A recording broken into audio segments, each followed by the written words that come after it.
researchers. Okay, very good. And the performance of researchers as persons. Sometimes we don't feel good about that, so we are all friends and we don't want to judge each other, but of course there are situations where we have to judge the performance.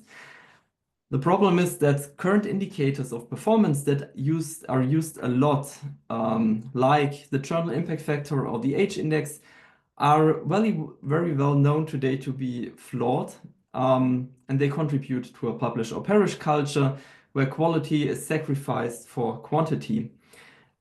There's quite a huge consensus about that we should not use these indicators anymore. The problem is there's nearly no consensus what we should do instead. And that is the big question. How can we evaluate research performance in a way that is first focused on quality and not on pure quantity, and that is still practical with, say, for example, 100 applicants for a professorship position? So the easy answer for A is usually that you get, well, the committees should read the research. We should actually read the papers of others.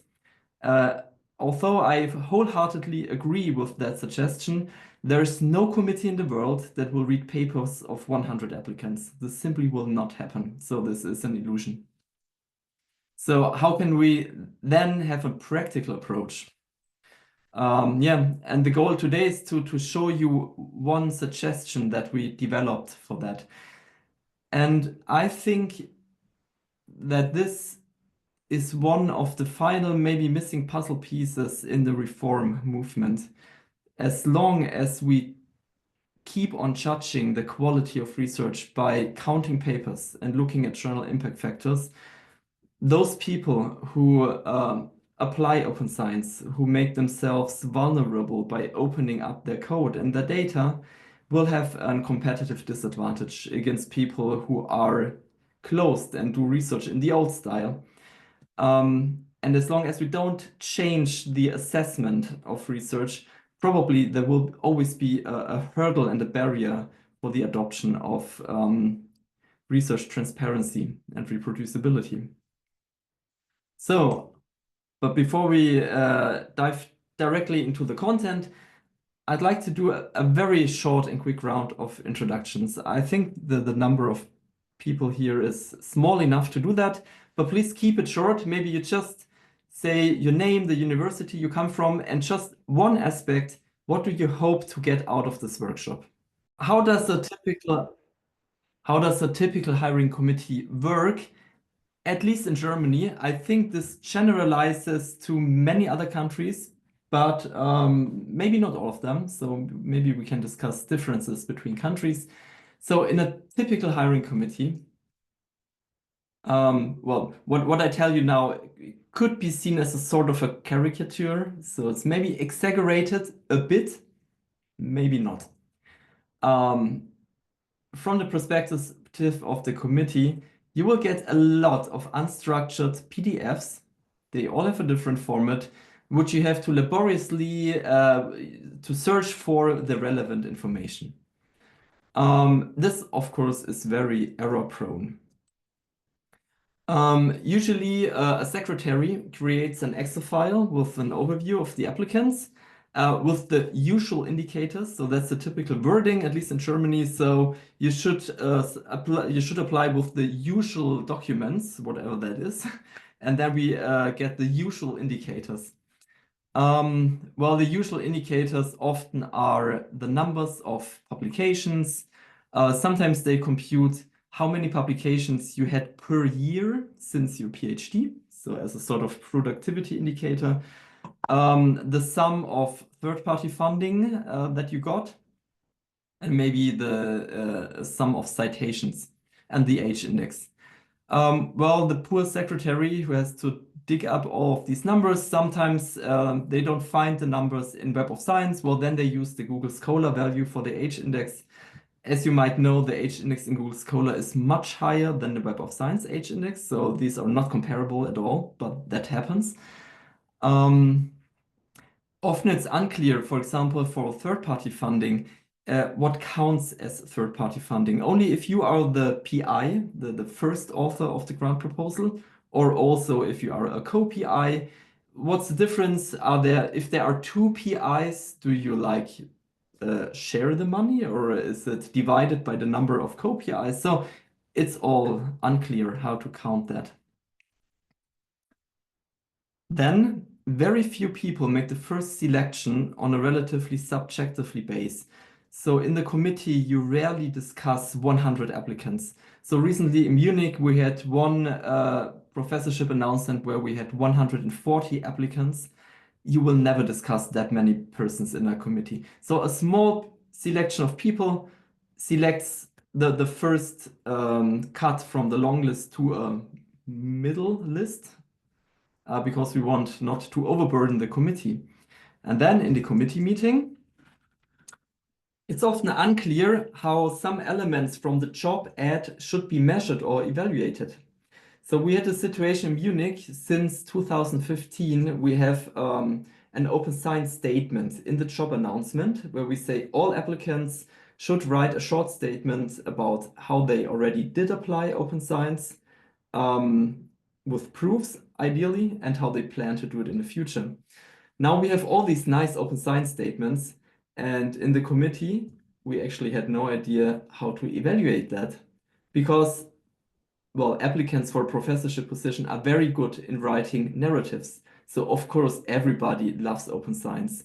What we did, we looked at the actual behavior and we found applicants who have never done anything. They never published a single data set, had no single pre-registration and so on.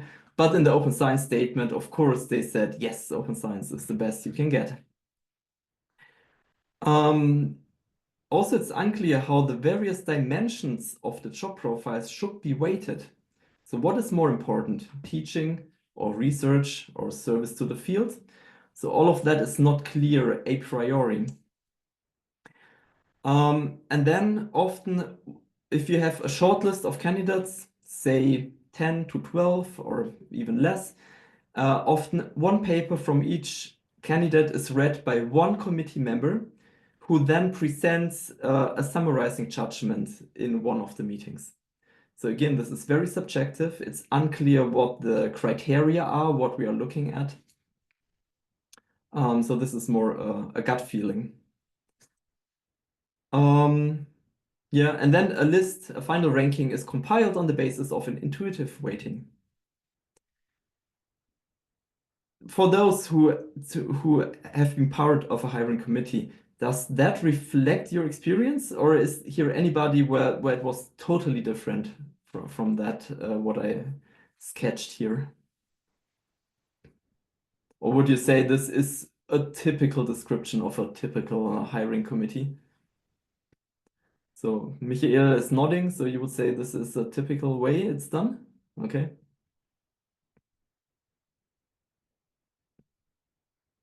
If you want to, you can also write in the chat some comments and then we can read it while I continue talking.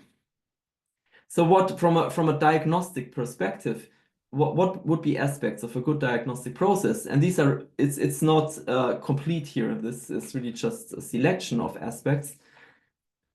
We would like to have a standardization of the available information. So all relevant information should be available from all candidates in parallel. So if we want to know, for example, I don't know, if we want to know the teaching experience, well, if that's important, all applicants should report on their teaching experience in the same way and not in a unstructured narrative where we have to like find the information in a long block of text. So to this end, the commission, they must determine which evaluation dimensions are important before they announce the position, because then they should put it in the announcement. Next, efficiency. The committee usually is overburdened with very stupid tasks, like scanning PDFs for relevant information. So we should make sure that the committee is able to concentrate on the important questions and not doing stupid tasks. So we need some efficiency, but also validity in the first selection step. So when we cut down the list from 140 to say 20 or 30 participants or applicants. And finally, when we prepare the information about the applicants, it should be prepared in a way that encourages a discussion about the research quality and about multidimensional profiles, and not like a single ranking on a single dimension. So the problem is committees are lazy, because the members of a committee, they have a lot of stuff to do. So we are all drowning in work, and now I, on top, have to be in that committee. So I have no time to do anything. That means, as a committee member, I will use the information that is given to me as basis for my decision. And if everything that I get is an Excel list with H-index and the sum of all citations, of course, this will be the information I base my decision on. So we want to give more and different information in the hope that it shifts the discussion away from these invalid quantitative indicators. All right, so where do we do research assessment? So there are many areas for graduation, for example, for hiring, tenure track decisions, for funding, when we have awards or performance-oriented payments. If we only focus on hiring situations for the moment, also there are many goals in hiring. So when we look for a new colleague in the department, well, we could look for somebody who brings a lot of third-party funding. So for many universities, this is a key criterion to get a lot of money. We could look for somebody that boosts the ranking of the university by having a lot of papers. That's also in the interest of university governances. We could look for somebody who excels in teaching, somebody who contributes to scientific progress and credible knowledge, and also for somebody who's a nice and agreeable person who makes no trouble in the department. So all of these are really valid criteria for the selection process. And you see, it's a very complicated, multidimensional selection process. What we are focusing on in our evaluation system is only the quality of this research of an applicant. That being said, all of the other aspects are also important, but we focused only on this here. All right. So what are currently the most important aspects when you want to be a professor? So there was a survey amongst German psychologists. So again, we have to see how this generalizes. So this was a survey among 1,400 researchers in Germany, and 2/3 of them have been a member of a hiring committee, so they know what they are talking about. And they ask about the actual relevance in the hiring committee, and you can see on the first rank, it was the number of peer-reviewed publications, so the pure quantity. Then it was the fit of the profile to the institution. Then the quality, it's nice to have a quality criterion here of the research talk, but then again, it's the number of publications, the volume of funding, the number of first authorships.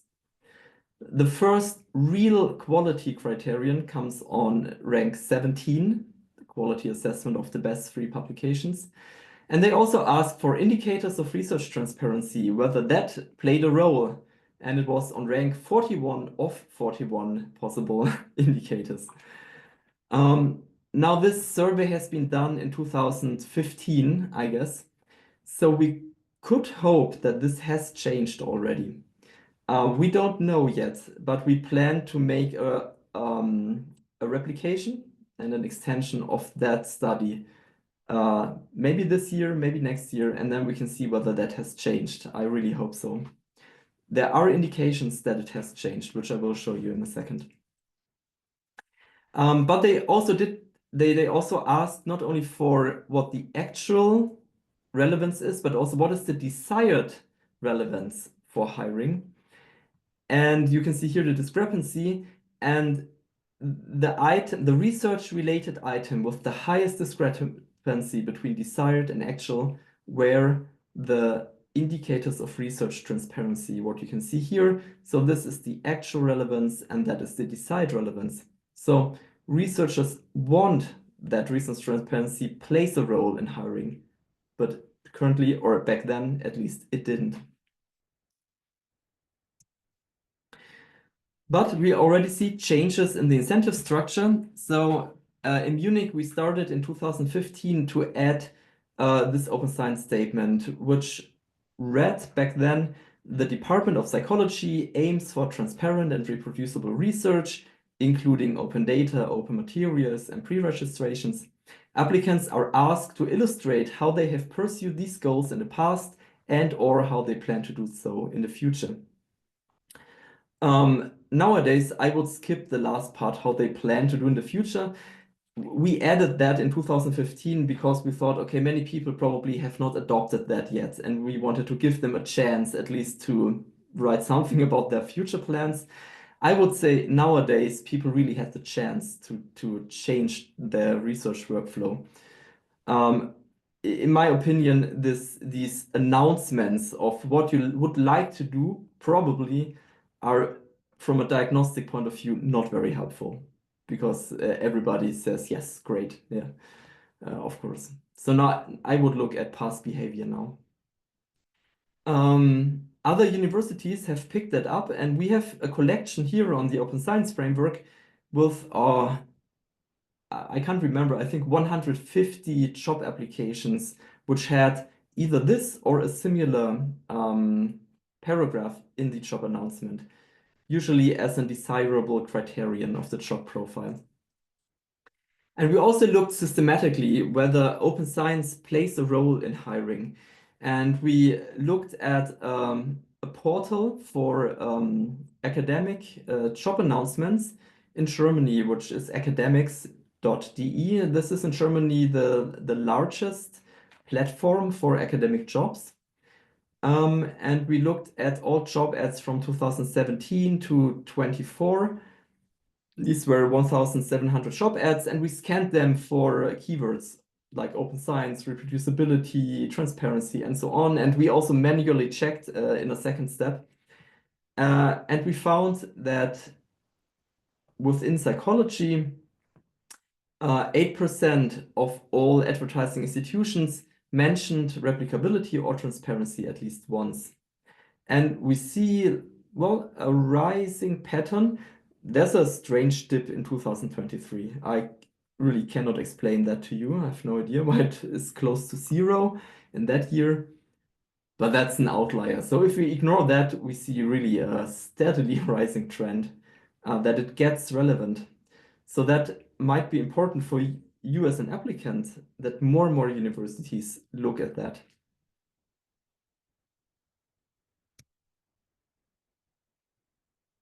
Okay. If we want to select applicants that contribute to scientific progress, well, the question first is, what is scientific progress? And second, can we predict it? And that's a hard question. And well, that's a question where philosophers of science have been thinking about, I don't know, decades at least.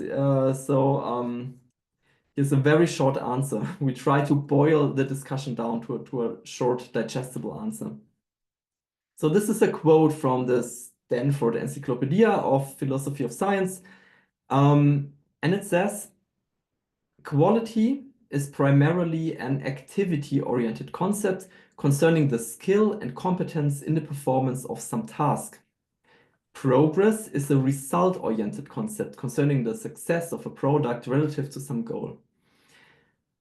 This sounds quite similar, but it's not the same. So quality is the quality of the process, and the process not necessarily leads to a good result. So you can have a good process which leads to a bad result, and you can have a bad process which leads to a good result. So we can imagine these like crossover situations.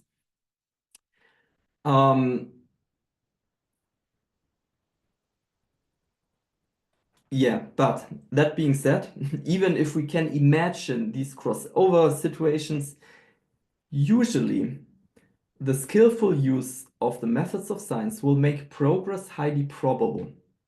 So the best practical strategy in promoting progress is to support high quality research. Okay, now this in the next step, we should have the question, okay, can we measure high quality research?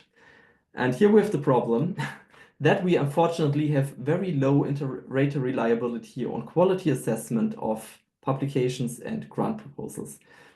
We nearly do not agree on about what is high quality research.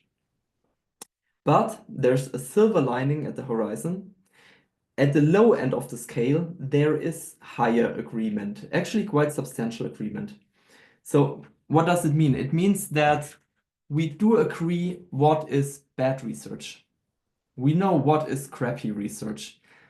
When we go up on the scale, we have not so much agreement about what is medium quality research, what is high quality, and what is like genius Nobel Prize winning research.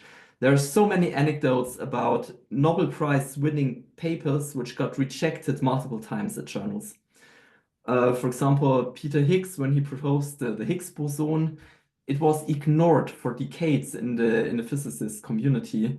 Finally, he got the Nobel Prize for that. So it's very hard to judge the highest end of quality, but we can know what is bad research. And we will use that empirical finding for our assessment system. So how can we do it? And now we come to our concrete suggestion.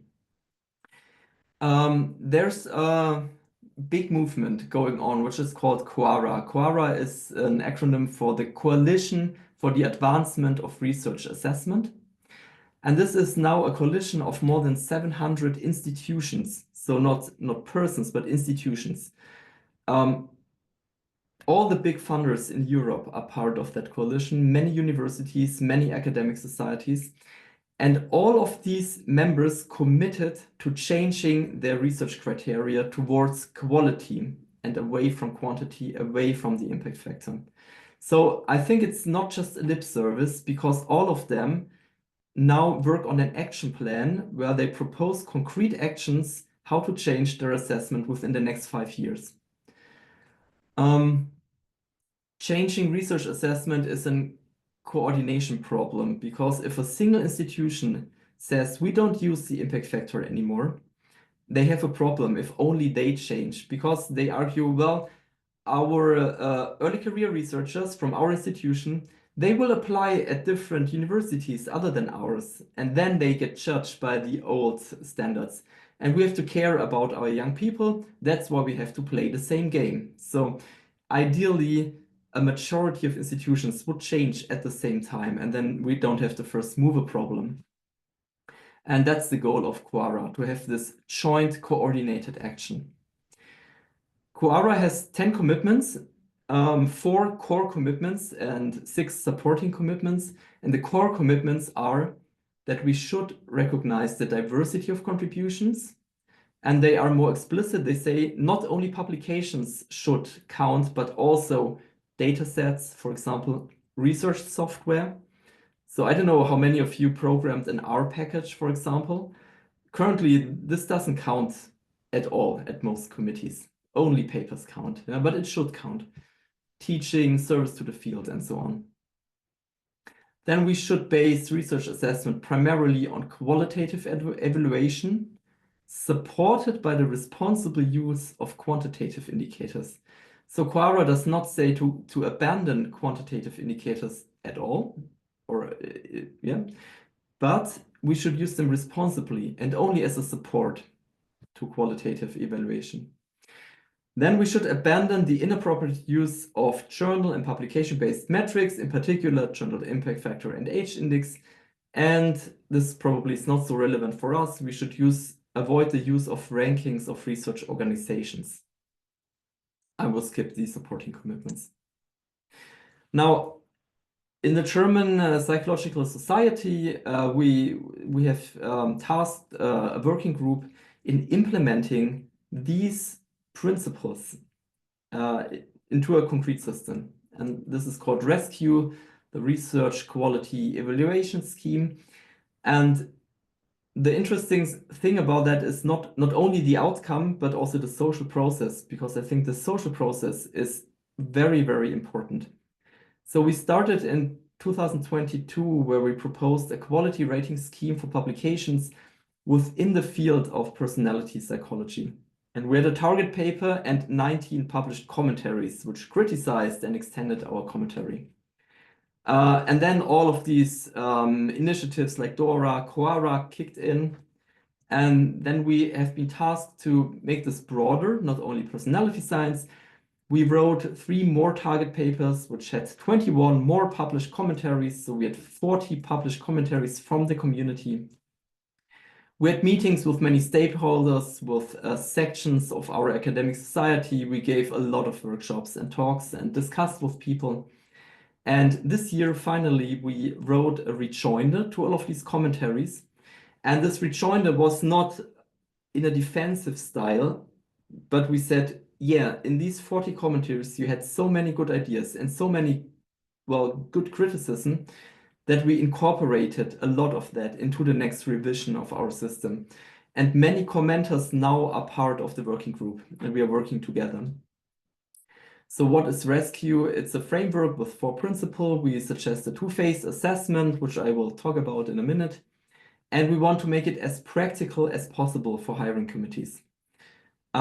We work on rating schemes for publications, data, and software. Publications are more or less ready now. We are still working on the data and software checklists. And we provide some tools, again, to make it as easy as possible. So what is the content of Rescue? First, we want to expand the range of academic contributions that count. Currently, it's mostly only research that counts, but academic contributions are much broader. So we do teaching. When you apply for professorship positions, well, you should have some leadership skills, including mentoring, management, strategic thinking, service to the academic institution or the field, and societal impact. As I said, in Rescue, we only focus on research. And here we say that we should look on multidimensional profiles.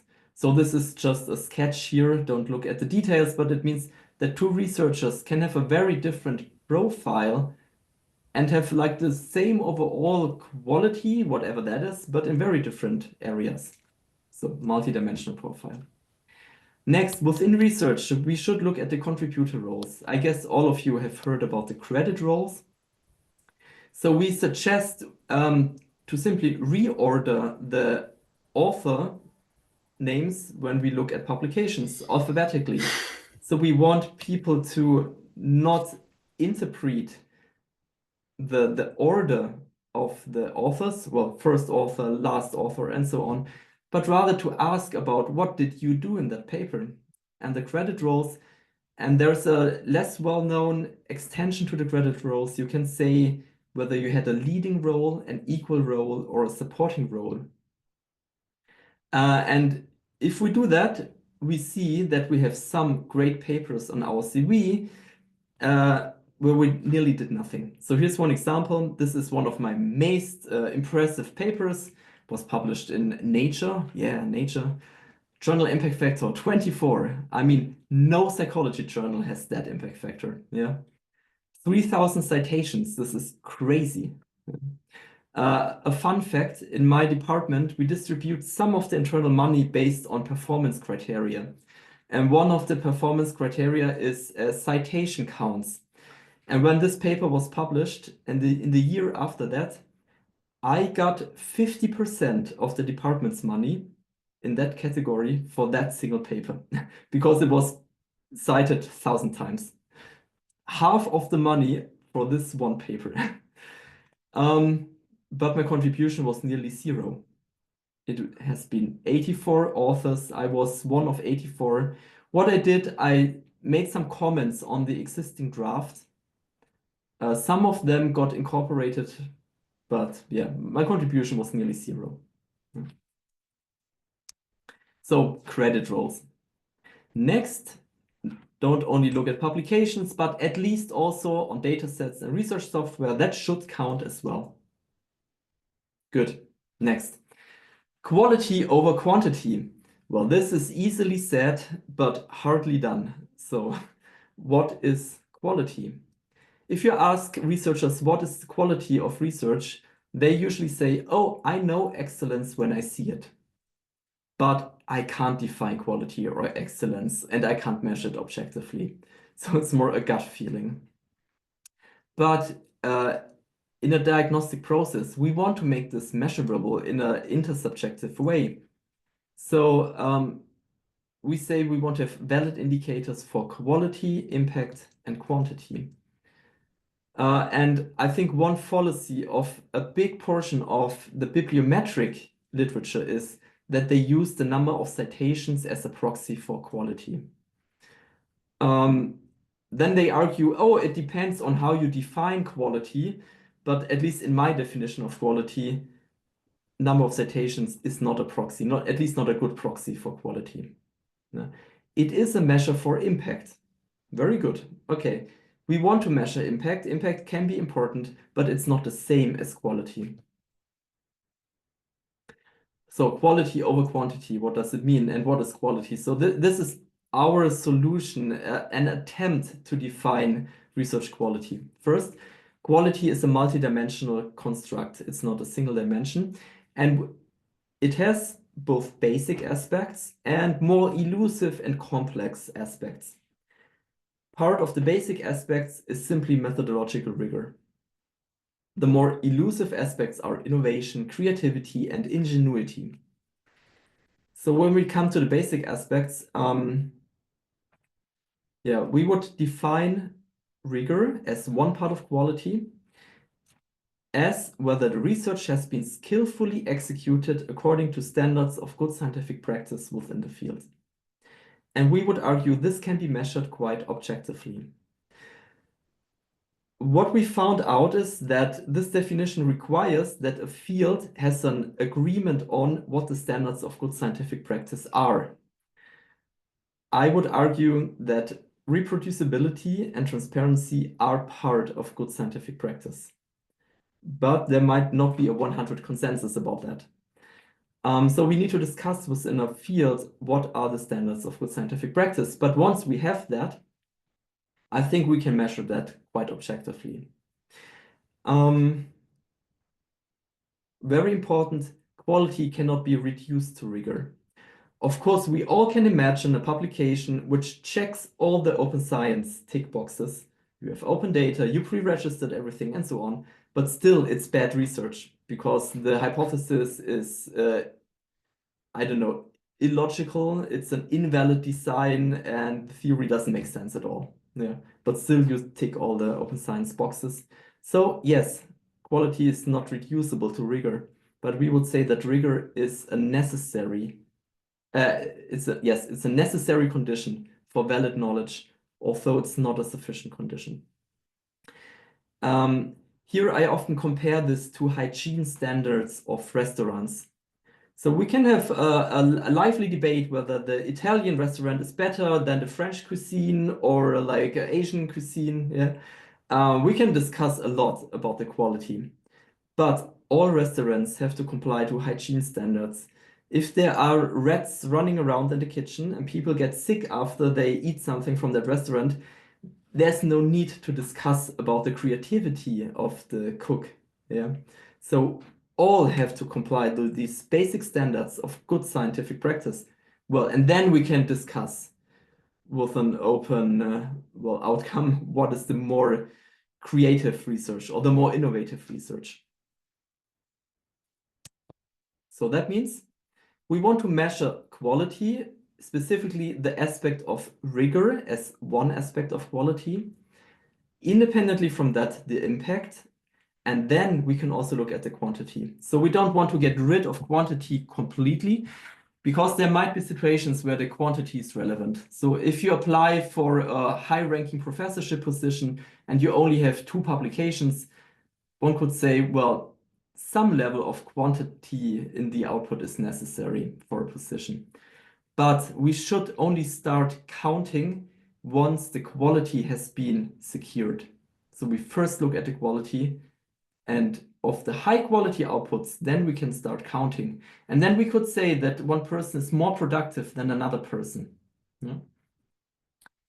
And finally, for example, the quality indicators certainly will be different whether we look at publications or data sets or research software. And the same is true for the other stuff.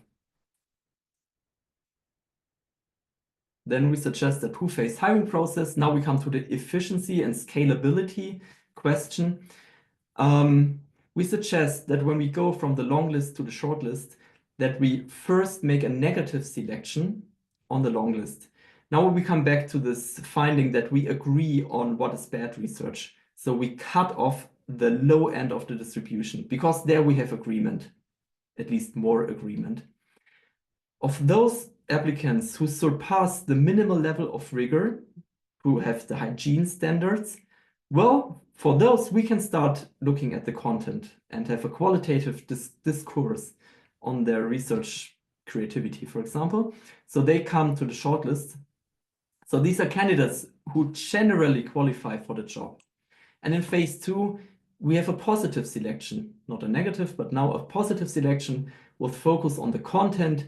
Here we can have an in-depth qualitative evaluation and a peer review within the committee. And all of these metrics, which we use here in the first selection step, should play really a minor role only because we want to look at the content. So last slide, and then I'm nearly done with my presentation. So what are scoring principles? We assign points to certain quality indicators. And with the assignment of the points, we have some principles. First, there are many ways to do science, and we don't judge what is the better way. So we don't say that confirmatory research is better than exploratory research, or theory-driven research is better than something else. But we say what you do, you should do it well. So, for example, you don't have to do theory-based work, but if you do, it should be a good theoretic work, and we have indicators for good theorizing. In phase 1, we focus on efficiency. That means we measure fast and frugal indicators that can be assessed as objectively as possible. We know that every single indicator is not perfect. For every indicator that I will present to you, you will find a counterexample where it's wrong and where it breaks down. This is well known and we can't get rid of that. The question is its validity positive? Okay, the validity is not 1, but it should be as high as possible. In phase 1, we don't even try to measure innovation and so on. This cannot be measured by indicators, and we don't try. And finally, and that's very important, and we had a lot of discussions within the community, you should not be penalized if you can't get a point in principle. So if, for example, there's a reason, a really strict reason why you cannot release the data, not even as a scientific use file with a restrictive license, then you should not get punished for that. And that's why we compute a relative rigor score. This is a POMP score, the percentage of maximum points. So for nearly every indicator, you can say this indicator is not applicable. And if that is the case, then the maximum score, so the indicator is just taken out of the game, and the maximum score is reduced by that indicator, and then you can still get 100% in the relative score. So there's no disadvantage for certain subdisciplines which cannot get certain indicators. Of course, this is a huge potential for gaming, because if you say, oh, I couldn't do a pre-registration because it was not common back in the 90s, and then you say not applicable, and then you still get 100%, well, this is hacking the system. So because you could have done a pre-registration, yeah, and always when you could have done it, you should say no, and then you get 0 points and you will not have 100%. So that's why you must provide a justification whenever you claim not applicable. And the committee has to look at the justification if it's really justified. So that was our solution to create fairness between different fields. All right, let's dive into the tools. How does it look like?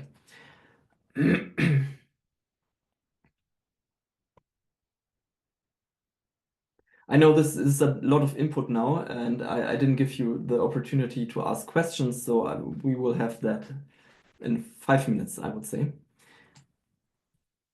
Okay, when you go to the tool, so this is a website, but it runs completely locally on your machine. So no data ever leaves your local machine. Nothing is stored on the servers. When you open it for the first time, you get a tour here.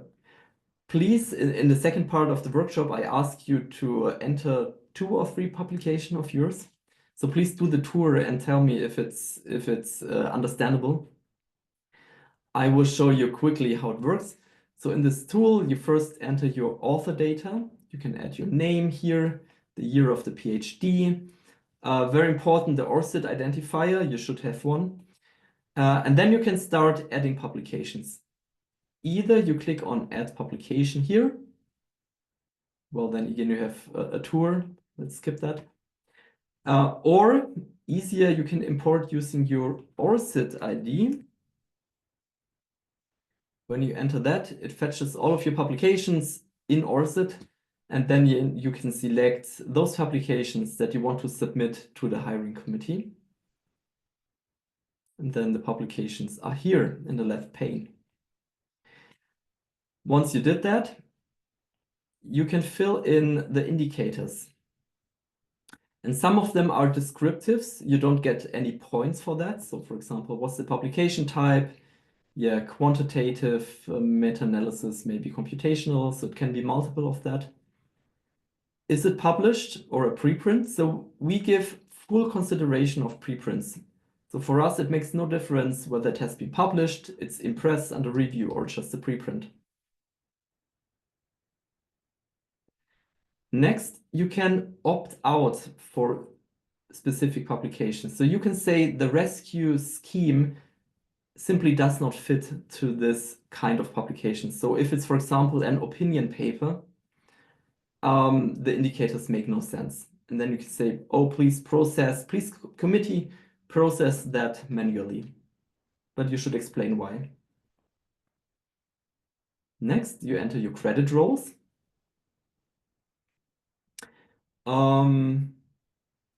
Yeah, I won't go through all of these indicators because you will see them when you use it yourself in 5 minutes. One thing is important, whenever you click on an indicator, you see on the right side an explanation of that indicator.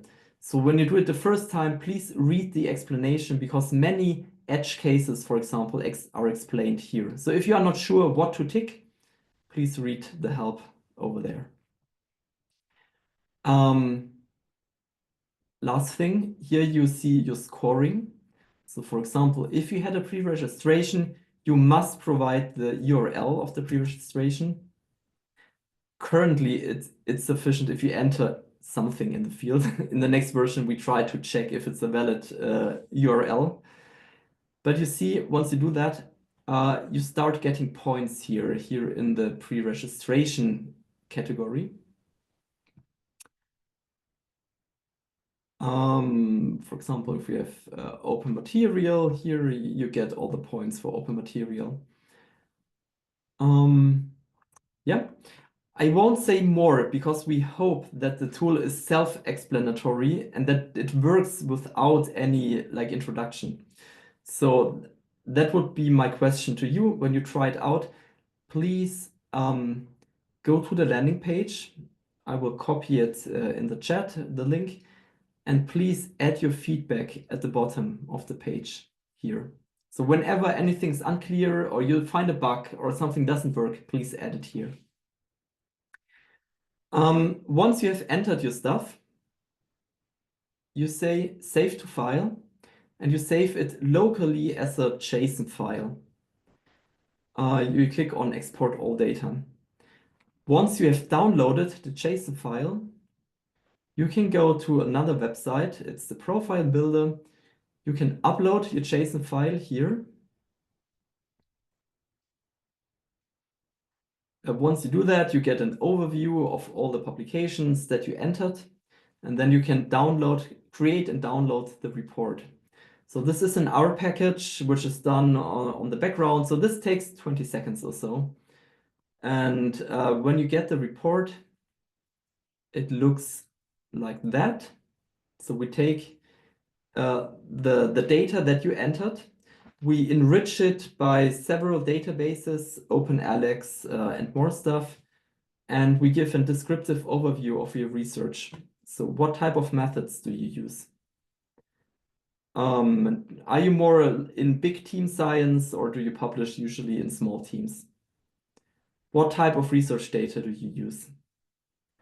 What type of samples do you use? So we could easily spot people who do only cross-sectional questionnaires with psychology students in an online sample, which is sort of the cheapest way of doing research. And if somebody uses a specific target population, like inmates or babies, we can make this visible. You see a profile of your credit roles. So what did you actually do in these 10 best publications that you submitted? We have indicators of research transparency. So how often did you do open data? And if you did open data, how good was the quality? So we ask both for openness and also the fairness of the data, because it can be open but not good documented, for example. Then you will have open data but a low rigor score here on this indicator. And then we have this overall relative rigor score, which is here shown in different categories. So this is my actual profile. You can see that I'm very good at reproducibility. So I share all of my code, but I haven't done many pre-registrations yet. So this is not my strength here. Nobody will have 100% in all sectors. And this is important to know. This is really about multidimensionality. And we have some tentative norm values from some studies. So the rigor score of your best work, if you get 30%, this looks low and might look like discouraging, but 30% actually is very good. We have to see how we communicate that, because we have gotten the feedback that people are very frustrated. They enter their best publications and they only have like a 50% rigor score for that publication. And we have to tell them, no, 50% is like nearly perfect. That's one of the best publications we have ever seen in the wild. Okay, so yeah, keep that in mind. And then we have scientific impact indicators. So we have the overall citation count, we have the field normalized citation count. So this is normalized for the age of the publication, because older publications had the chance to accumulate more citations than younger publications. And to that give that a level playing ground, it's normalized. A value of 4, for example, means that this paper has been cited 4 times as often as a comparable paper from the same year of publication in the same field. And importantly, we see the credit involvement of the candidate. And for example, this is a great paper. This is the NOSEC Annals of Cytological Science paper. This overview paper about the replication crisis and the reform movement. This is in the top 0.1% of all cited papers. Very impactful. But my own contribution was just medium. I did some data curation, some form analysis, but I had no leading role in this paper. Yeah, and then we have some more indicators which you can take a look at yourself. Good. Now, this was a lot of input. The next step would be that you try out the tool, but do you have any questions so far? I will also look into the